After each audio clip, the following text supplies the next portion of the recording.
आपण बघत आहात एकेपी न्यूज मराठी। आपला आवाज आपली ताकद। सबस्क्राइब करा, शेअर करा, लाईक करा। AKP news Marathi. नाशिकच्या सिडकोत नागरिकांचा पाण्यासाठी रास्ता रोको। धरणांमध्ये मुबलक पाणी उपलब्ध असतानाही पाणी पुरवठा विभागातील अधिकारी यांच्या निष्काळजीपणामुळे सिडकोतील काही भागात पाणी समस्या निर्माण झाली आहे।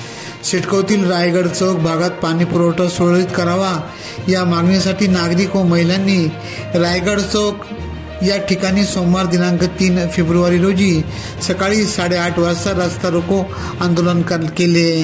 पाणी पुरवठा सुरळीत करण्याचे आश्वासन पाणी पुरवठा अधिकारी यांनी दिल्यानंतर आंदोलन मागे घेण्यात आले।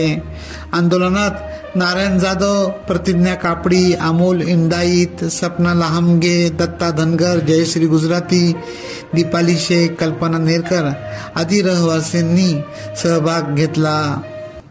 एकेपी न्यूज साठी ब्युरो चीफ अनवर खान पठाण, नाशिक।